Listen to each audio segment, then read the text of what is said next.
शुरू अल्लाह के नाम से जो नहायत मेहरबान रहम करने वाला। अस्सलाम वालेकुम नाजरीन, आप देख रहे हैं मेरा यूट्यूब चैनल और मेरा नाम है मोहम्मद हारून। अमीर बराज टीपू कत्ल केस तकरीबन 3 हफ्ते से ज़ायद वक्त गुजर चुका है, लेकिन अभी तक किसी भी नहज के ऊपर नहीं पहुंचा। लेकिन अब पुलिस ने काफ़ी हद तक जो है चीज़ों को मुकम्मल कर लिया और फाइनलाइज कर लिया। ये मैं आज आपको कुछ अहम ब्रेकिंग्स देने वाला हूँ इस हवाले से कि कुछ सवालात भी आपके सामने रखता हूँ और उन सवालों के जवाब भी फिर मैं आपको दूंगा। सबसे पहला सवाल कि अमीर बराज टीपू की अभी तक पोस्टमार्टम रिपोर्ट क्यों मौसूल नहीं हुई है। इसके अलावा मौके पर क्या तिफी भट्ट मौजूद था। अमीर मसहब ने अपना जो तमीमा बयान रिकॉर्ड करवाया, उस बयान में उसने क्या चीज़ रिकॉर्ड करवाई है और क्या पुलिस ने ज़िम्नियाँ भर ली हैं। ये वो तमाम सवाल हैं जो किसी भी केस को जो है मंतिक अंजाम पर पहुंचाने के लिए ही बहुत है। दरअसल मामला इस तरह है कि अमीर बराज का कत्ल जो है वो 18 फरवरी की रात को हुआ और इस कत्ल में जो है मुख्तलिफ लोगों को जो है वो शामिल तफ्तीश किया गया। कुछ को पुलिस ने हिरासत में ले लिया और कुछ को तफ्तीश के बाद जो है वो जाने दिया। जो लोग हिरासत में हैं उसमें हारून, अली पठान, मलक सुहेल, एहसन शाह, इसके अलावा एक ड्राइवर हसनैन और 3 मजीद अफराद जो सफ़ेद कलर की गाड़ी के अंदर मौजूद थे। इन तमाम लोगों को पुलिस ने हिरासत में लिया। अमीर बराज को कितनी गोलियां लगी थी ये भी एक अहम सवाल है। जो मेरे पास अब इतलात आ रही हैं, उन अतलात के मुताबिक अमीर बराज को जो है 2 गोलियां पेट में और बाकी जो है वो कंधे पर लगी थी। जिस वक्त अमीर बराज के ऊपर फायरिंग होती है उस वक्त अमीर बराज अपने दोस्तों के हमरा एग्जिट कर रहा था उस शादी हाल से, और जो हमला आवर था मुजफ्फर हुसैन, उसने बहुत ही करीब से आके उसे निशाना बनाया। जो ब्रस्ट उसने चलाया उससे उसके जो है राइट साइड के ऊपर कंधे के पास गोलियां लगी। पोस्टमार्टम रिपोर्ट अभी तक मौसूल नहीं हुई है, लेकिन जो इतलात हमें मौसूल हुई है कि अमीर बराज को 2 गोलियां पेट में भी लगी, क्योंकि जिस वक्त ब्रस्ट चलता है उस वक्त वो सीधा ही लगा उसके राइट साइड के ऊपर। लेकिन 2 गोलियां जो पेट में लगी हैं, ये एक बहुत ही अहम सवाल है कि क्या वहां कोई और लोग भी मौजूद थे। बिल्कुल मौजूद थे। ये बात पुलिस ने अपनी तफ्तीश के अंदर भी साबित हुई और जो लोग हिरासत में लिए गए थे उन्होंने ये बात बताई थी कि मुजफ्फर हुसैन के अलावा भी वहां पर 3 से 4 शूटर मौजूद थे और जिनका ये काम था कि शूटर को फौरी तौर पर गोली मार देना। अगर अमीर बराज शूटर की गोली से नहीं मरता तो फिर अमीर बराज को दूसरी गोली से भी शूटर जो है वो निशाना बनाएगा। और फिर कुछ इसी तरह ही पुलिस अब इस मामले के अंदर फंसी हुई है अभी तक कि जो पेट में लगने वाली गोलियां हैं वो कौन सी हैं और जो अमीर बराज के कंधे पर जो गोलियां लगी वो कौन सी हैं। तहम जो इब्तदाई रिपोर्ट थी उसके मुताबिक अमीर बराज की मौत जो है वो मौके के ऊपर ही वाक़या हो गई थी और ये भी बताया जाता है कि उसकी जो मौत है वो कंधे पर लगने वाली गोलियों के बाइस हुई।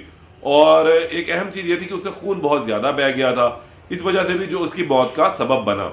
लेकिन पुलिस अभी तक जो है उन 2 गोलियों का सुराग लगाने में नाकाम है कि ये 2 गोलियां जो पेट में लगी हैं कि आया ये उसी पिस्टल की है, उसी ब्रस्ट की है जो अमीर बराज को मारा गया था या किसी और दूसरे शूटर की है। मुजफ्फर हुसैन जो है वो मौके पर ही हलाक हो गया था और अभी इसकी पोस्टमार्टम रिपोर्ट भी जो है मंजर आम पर नहीं आई कि ये किन गोलियों से के लगने से हलाक हुआ है। अच्छा, अब इसके बाद एक अहम चीज़ ये है कि पुलिस को अभी तक पोस्टमार्टम रिपोर्ट क्यों मौसूल नहीं हुई है। या तो पुलिस अभी तक इस पोस्टमार्टम रिपोर्ट को मौसूल करने के बाद छुपा कर बैठी हुई है, वो इसको मंजर आम पर नहीं ला रही है और सिर्फ अमीर बराज के घर वालों को इल्म है कि अमीर बराज की पोस्टमार्टम रिपोर्ट जो है वो मौसूल हो चुकी है। लेकिन अभी तक मीडिया को इस हवाले से कुछ भी नहीं बताया गया। इसके अलावा एक अहम चीज़ ये भी है कि अमीर मसहब ने अपना तमीमा बयान जो है वो रिकॉर्ड करवाया। तमीमे बयान के अंदर क्या है ये भी एक अहम चीज़ है।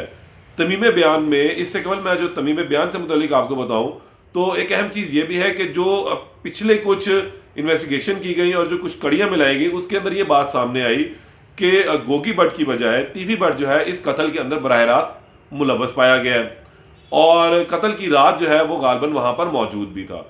कुछ फुटेजेस पुलिस को मौसूल हुई और जो फोरेंसिक से हासिल हुई एहसन शाह के मोबाइल फ़ोन से और जो वीडियोस वहाँ पे लोगों ने बनाई, इसके अलावा जो कैमरामैन शादी की वीडियो बना रहे थे उनकी वीडियोस में भी ये बात देखी जा सकती है कि अमीर बराज को कत्ल करने के वक्त तिफी भट्ट वहाँ मौके पर मौजूद था या नहीं था। लेकिन इसमें एक अहम चीज़ ये है कि जिस वक्त ये कत्ल होता है उस वक्त जो 10 बजे के करीब जब ये कत्ल वाक़या हुआ तो फौरी तौर पर ही जब वहाँ से हमने देखा जो इतलात मौसूल हुई कि तिफी भट्ट जो है मौके से फरार हुआ। पुलिस को एक कभी शुबा है कि इन फुटेजेस के अंदर तिफी भट्ट भी मौके पर मौजूद था। और जो अमीर मसहब ने अब अपना बयान तमीमा रिकॉर्ड करवाया, उसके अंदर उसने कहा है कि तिफी भट्ट मौके के ऊपर मौजूद था और ये कत्ल उसने देखा और वो वहां पर ये सब चीजों को मॉनिटर कर रहा था। 10 बजे के करीब जो है ये वहां से गाड़ी निकलती है तिफी भट्ट को लेकर और फिर मोटरवे पर चढ़ती है। मोटरवे पर उसके एग्जिट और एंट्री की जो है वो भी तस्वीर और फुटेजेस जो है वो जराएगा के कहना है कि पुलिस को मौसूल हुई है और तकरीबन 7:15 बजे जो है वो पाकिस्तान से डिपार्चर कर गया और सुबह 7:15 बजे के करीब ही जो है ये FIR भी दर्ज की गई और इनके लवाहिकीन के हवाले की जाती है। ये बड़ी अहम चीज़ें थी जो इस केस के अंदर पेशरफ्त की जानिब जा रही हैं। अब जो तमीमा बयान रिकॉर्ड करवाया गया उसके अंदर मसहब ने भी ये बताया है कि मौके के ऊपर तिफी भट्ट मौजूद था। अब देखना यह है कि पुलिस ने जो है अपने जो ज़िम्नियाँ मुकम्मल की हैं, जिस वक्त इसका ज़िम्नियाँ मुकम्मल करने के बाद चालान बनाकर प्रोसिक्यूशन डिपार्टमेंट को भिजवाया जाएगा और उसके बाद जब अदालत में जमा करवाया जाएगा तब ये बात मुकम्मल तौर पर वाज़ेह हो जाएगी कि आया वहां पर तिफी भट्ट मौके पर मौजूद था या नहीं था।